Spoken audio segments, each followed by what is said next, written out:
where's my little lamp? Here we go. Once again, why? I don't know.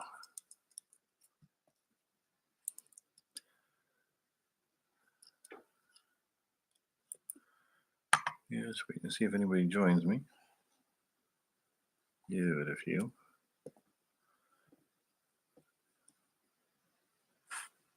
Did get my coffee again tonight. Decaf again, of course.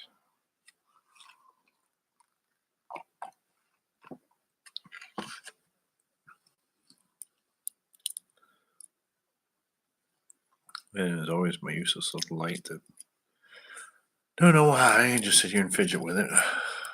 Think of things to say. Wait for someone to talk to. No YouTube last night. I apologize for not uploading. I didn't have didn't know what was going on. If I got banned or thrown off or what was going on. Found out later on Facebook. Somebody put a post up. I guess it was out all over the place. But I'm back again here tonight, and hopefully somebody will come on.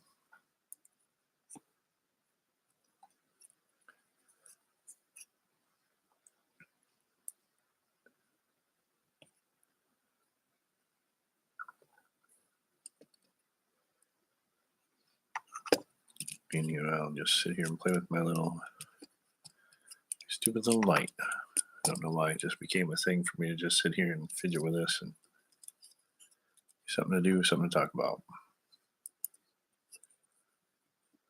It actually affects the camera too.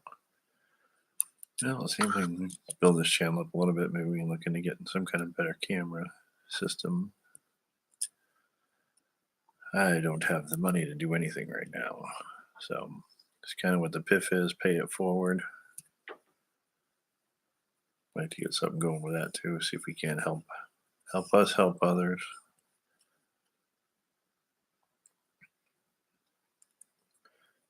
And same thing as far as a link or it's not a link, just a description. In a house of a narcissistic elderly father, smokes like a chimney. I have to get away from the smoke and the narcissism and start living a life again. So anything to go towards any kind of an RV to get out of here and possibly take this on the road too. I wouldn't mind going visit hospitals and different centers. I've been through the open heart surgery routine, so I know what it's like. I know what to expect. I definitely wish I had somebody there with me when I went through my surgery, and it just didn't happen. I don't know if there's any services out here, at least where I am here in Maine. But yeah, it'd be interesting. Like I said, I've been through it. I know kind of what to expect, at least what I went through, and certain things they tell you, some things they don't. Some surprises, both good and bad. So it's been a year. I think I said before, it was July 22nd, 20 days after my 49th birthday. I had my fourth heart attack, serious one. I was in the hospital for 8 days, getting the fluid off my lungs, out of my body, my legs. And August 1st was ready and went in and had triple bypass. They call it a cabbage type 3 up here. And I took the vein out of my leg, was able to replace some of the valves. I had 10 valves that were basically blocked. 4 of them were 100%. The other 7 or 8 were between, I believe it was like 30 and 80%. So it's part of what I'm working on, trying to get the heart muscle stronger. And I don't know if there's any chance of unblocking what I've done with the valves that are already blocked. But that's the plan. So and that's again the other plan. I get distracted too a lot. Just you got to excuse me. Somebody's here to talk to, keep me on track a little bit. That would help. But yeah, that's the deal with the RV. I'd like to get out of here, get on the road, and go visit some places. See if I can't talk to some people, let them know what's going through, and sitting here constantly, day to day, every day, extremely boring. But there isn't much I can do. Can't physically do a whole lot. Um, it's getting stronger, but still very weak. I'm still limited to only 25 pounds, lifting, pushing, pulling. I get fatigued real easy. That's partly the heart, partly the depression. Um, the days I don't even want to get out of bed. I don't get up. I don't do anything. Can't do anything. And there's not much to do. I don't have a car. I have no money. Um, Getting around is really difficult. So, um, like I said, just talk to people, meet new people, see what they've gone through with this channel, and what they've gone through in their lives.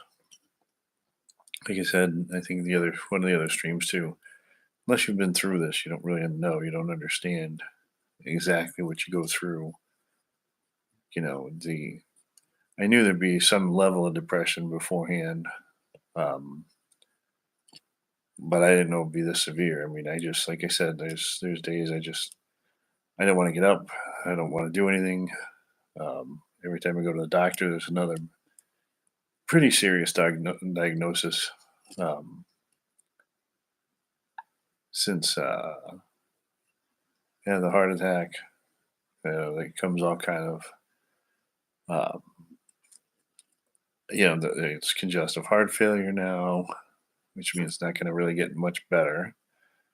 Um, I've developed a case of diabetes. Uh, Now they're saying I have fatty liver disease. Next month, I'm going to get tested to see about skin cancer.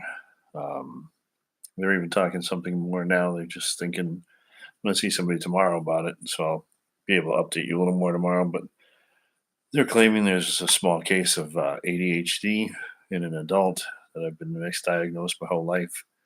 I don't know. I just see that as confusion. I don't really see it as ADHD, but they want to talk about it. They want to test me, I guess, 2 weeks for that. We'll find out more tomorrow, like I said, and I'll update the chat. But that's what's going on. They say I've probably been misdiagnosed my whole life. Like I said, I just thought a lot of it was just massive confusion. Um, since the surgery, it's been hard to focus, hard to concentrate on a lot. I used to be a big book reader. Can't really read anymore. I got 10 pages into the last book, and I can't even tell you what the title was. I don't know. Don't know what I read and don't comprehend what I. And like I said, I used to be a big book reader. I love reading books, and I can't follow them. I don't seem to be able to keep the concentration long enough to keep going and you know put the pages, the paragraphs together to complete a story. It just doesn't happen. Um, so I found even watching some of these YouTube videos or other little things, if it isn't short and sweet, I lose track, lose consciousness. Something I can't focus on following a stream of a story for too long. Like I said, it's either distracted or fall asleep or um, just gets very confusing, and I don't understand that either. So that's where I am, and that's where the depression comes in. And then, like I said, my therapist thought it'd be a good idea to try to reach out to talk to some other people, and stories getting views. Um, it was the same thing. I was going to try to do something during the day and see if there's any kind of better reaction during the day. Um, I thought being on here at night, later on at night, that's when it's the worst time for me, anyways. Um, just being alone and alone with your thoughts, your fears, your hopes, your dreams, your complications. Pages and pages of what's wrong with you, what to do, what you're supposed to do. I think it's the other thing too that's not helping me personally. It's tremendous loss. I lost everything before I got here. Um, we keep losing. The only thing right now, I mean, I basically have nothing left. And the worst part about that, I really figured at some point some of this would change, turn around, and do something, but just keep losing more and more. And the cigarettes was one thing, but you know, the, um, the extreme diet change, which it wasn't that bad before, but um, extreme diet change, Now with the diabetes, it took away all the sugar. Um, some of the pills I'm on, they don't want you to do caffeine, so there's no coffee anymore, no tea, no chocolate. Are they crazy? No chocolate, but that's what they said. So like I said, it's just more and more. Um, Nothing white, basically. No sugar, no bread, no butter, no salt. You know, um, which is odd because it was the one thing I had as some comfort in my life is food, because food doesn't argue with you. Food is always there for you. Um, and that's one of the biggest things that I think really threw me is you just, if you haven't lost enough, now you wind up losing even more. And every time, like I said, I go to a doctor, that's all I'm getting. I'm getting more pills and taking more away. And that's again where some of the depression comes in too. You just get scared to go to the doctor because you know it's what my therapist calls going in my dark zone. But it's true. I don't know. Uh, you're just afraid to go. You're going to hear something. Something worse is going on. This um, skin cancer screening scaring the hell out of me. And I know it's completely curable and treatable, but I think that's one of the big things is one more thing on top of another on top of another. And it's just wearing on my nerves.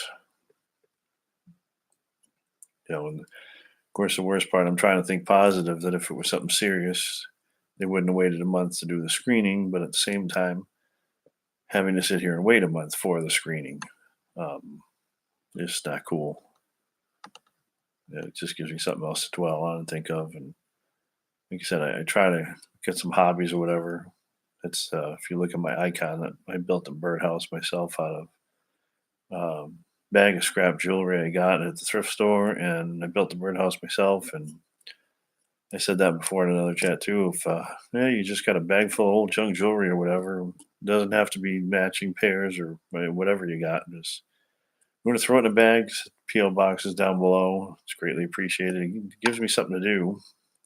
Like I said, sitting around here is just driving me more and more batty every day, and it's about all I can do. That's why one of the other reasons I tried to maybe see about doing this chat, because one thing I can do is I can sit here and talk. I can only sit for about half an hour, 45 minutes. It's I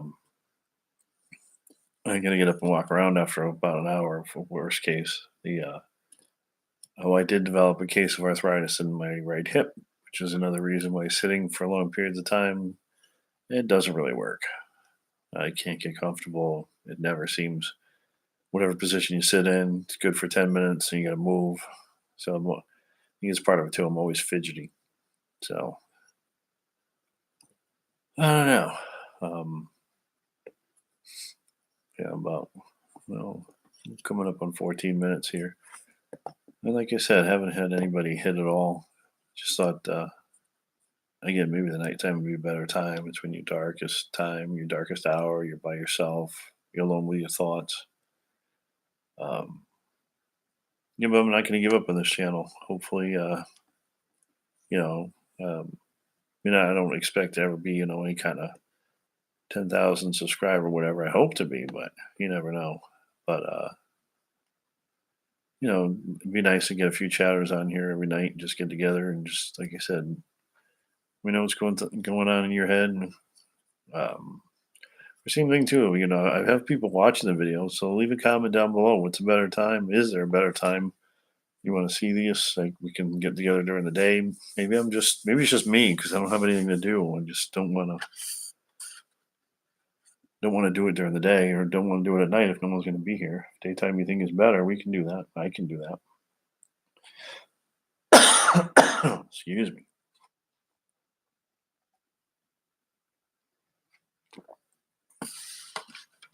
But I think too, I've had so many people tell me, "Oh, just cheer up. It's no big deal. Get over it." If you've been through this, you understand it is a big deal, and it's not about cheering up.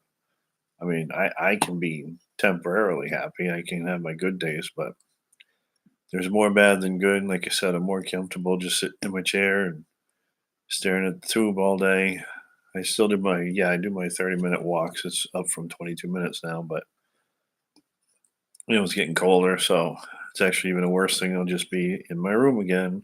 I'll be walking in place for 22 minutes or walking in a circle or whatever, but it confines me even more to this dungeon or prison. I guess that's what part of it is too. Just being this feeling, being overwhelming feeling, actually being trapped. Um, I have no wheels of my own. I can't go anywhere. I can't do anything. The narcissist doesn't allow me to do anything, and he doesn't allow me to because he knows I don't have a choice right now. So, whatever he says, whatever he wants, that's what happens, and that's pretty much it.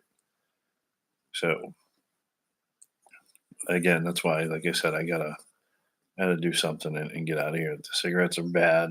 Secondhand smoke. He really doesn't believe secondhand smoke is actually dangerous for you. He thinks because you're not smoking it, it doesn't bother you. I think what he doesn't understand is every once in a while I still have an urge for a cigarette. When they're here and he's blowing it in my face, it's kind of hard not to want a cigarette and get over it. And it's the same thing. It's been 14 months now, so a little over a year, 15 months. So I'm doing good, but like I said, it's very hard when you get someone sitting here blowing smoke in your face, literally. Smoke's all through the house, and again, winter's coming, so the house will be bottled up. So there's no escaping it. It's always around, and it's just again, it's very hard when you're trying to get rid of the smell and the smell in your room, your stuff, your clothes. Because I was a heavy smoker. I was doing like easy 3 packs a day. So again, that's got to stop, and it did. But it's hard again when you have it here, and of course, it's one of the effects too of being under anesthesia for 2 days, like I was. It really does affect your lungs, and they're healing. I mean, that's one of the things too, because I haven't been smoking. Your lungs get better in time, but anytime you're around humidity, extreme heat, extreme cold, cigarette smoke, anything like that, it really affects you differently. Um, and on a positive, it can be positive a little bit. Like certain things too. You walk by a flower bed, you can smell the flowers. Finally, you walk fresh cut grass, you can smell grass now. Food tastes better, smells better. You can actually smell it now. So there's a lot of differences, but a lot of negatives too. And he just doesn't get it. He just thinks, oh, you're not smoking, so you'll be fine. But how many people have we heard of that live with smokers their whole lives, and the smoker lives to ripe old age, and the one with him dies early from lung cancer. So he just doesn't get it. And I'm not going to argue. He does. It's not to a point he'll never get it. So I don't know. But, that's kind of what's going on here. And like I said, tomorrow, I'm going to a therapist tomorrow afternoon. So either tomorrow before or tomorrow afterwards. Probably tomorrow afterwards to make more sense, right? um, I will probably go see her, see what they want to do, and maybe I'll do an afternoon live stream. Um, should we? Let's see. I'll be home 3:30. So maybe like 34 o'clock or something. Like I said, comment down below if there's a better time you want to see these, or you can get online chat if it is during the day. But at least I'll have some sort of knowledge of what's going on and what they want to do. Hopefully, it's not more pills. I don't want to walk around I don't want anything addictive, number one. As obviously, I was a smoker, so I have an addictive personality, that's for sure. But I don't want anything that can get me addicted to anything, and I don't want to be a zombie. I know some of those pills for it, especially the ADHD. If they want to try some of that stuff, I'm not really down with that. Like I said, um, I've seen some people on it, and I know it affects everybody differently. But I'm just thinking, a lot of them are just kind of droned out zombies, and that's not for me. I'm hoping again another year or so, things get even better. If I can get stronger, maybe I can have some kind of life back again. But geez, I don't want to be. I'm already half zoned out, just sitting in a chair and then down and depressed. I don't need anything to down me more, depress me more. They're saying it'll help, but I don't understand being put on like mild sedatives. How's that going to cheer you up and make you a better person? And more focused. I don't know. What are you gonna be focused on if you're a zombie? I don't know. And same thing, comment down below if you're on this or you know somebody who's I don't know. That's partly why I'm going for this interview and this discussion tomorrow because I've never heard anything good about it.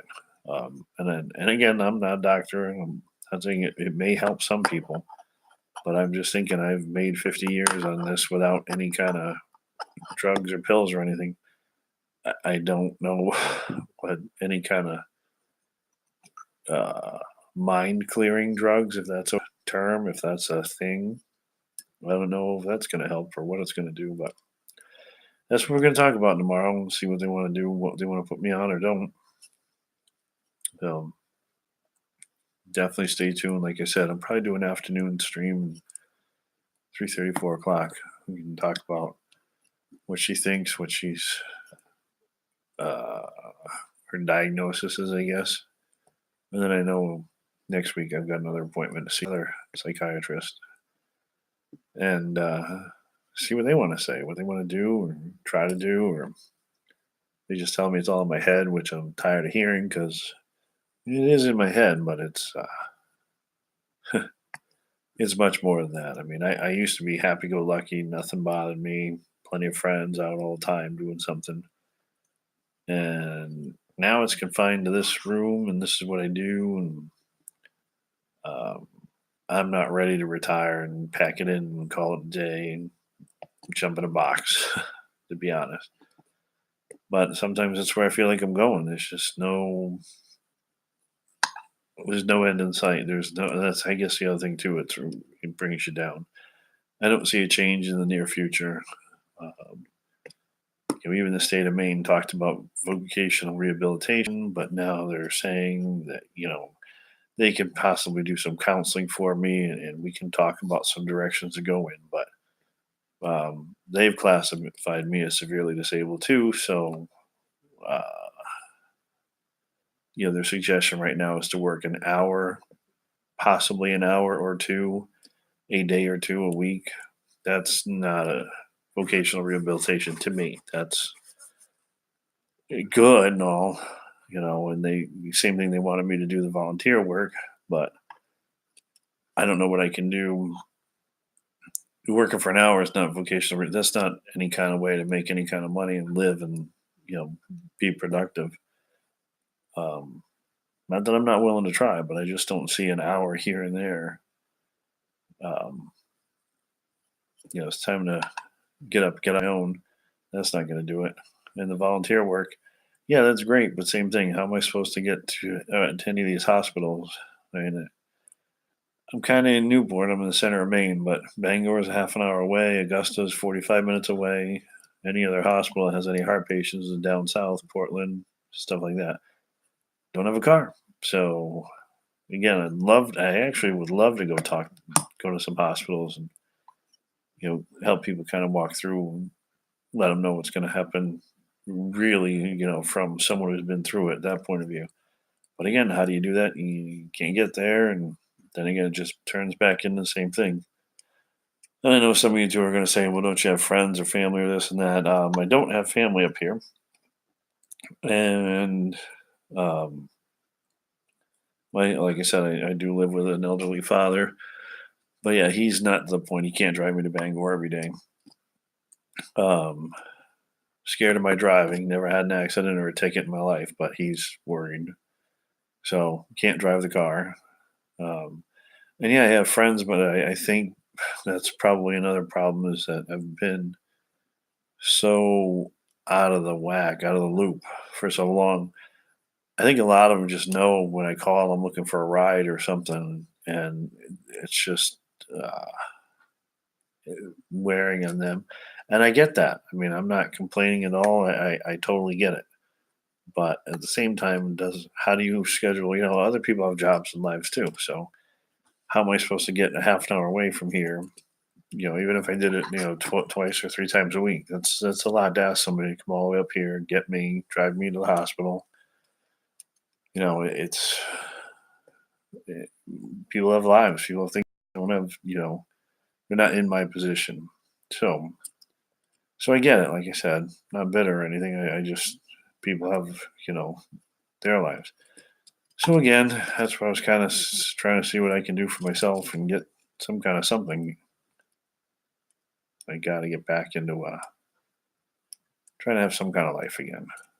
Whether it is volunteer work or something, but I definitely, like I said, and that was my other thought for the RV. It's you can travel to any hospital really at that point. Anybody want me, and it's kind of everything. You get me out of here. It's furniture. It's a house, place to live, something to drive, with some wheels. So it's not a fly by night. It's definitely not a luxury item for me, anyways. It's. I'm just looking, like I said, just go on the road, just living it full time. So again, it'd be everything: furniture and a house and a car, mobility, and it's starting to get some kind of life back. So we're almost half an hour into this, and I do appreciate you watching. If you watch it all, I think I'm going to call it quits again for tonight. Um, I'll probably do another one tonight and tomorrow night too. Um, yeah, the nighttime thing doesn't seem to really be getting a whole lot of people, at least not yet. So, like I said, if you watch this, I appreciate you. Um, like and subscribe. I'd love to grow this channel. And yeah, like I said, if you want to catch me tomorrow afternoon, probably 3:30, 4 o'clock, and I'll roll this again tomorrow night at 10, somewhere around 10, and we'll see if we can get some more people, get a chat going. Because really, really here to help people. And, see if we can make their lives better, make my life better, pay it forward. But like I said, appreciate you. Thanks for tuning in, and we'll see you tomorrow. Thanks.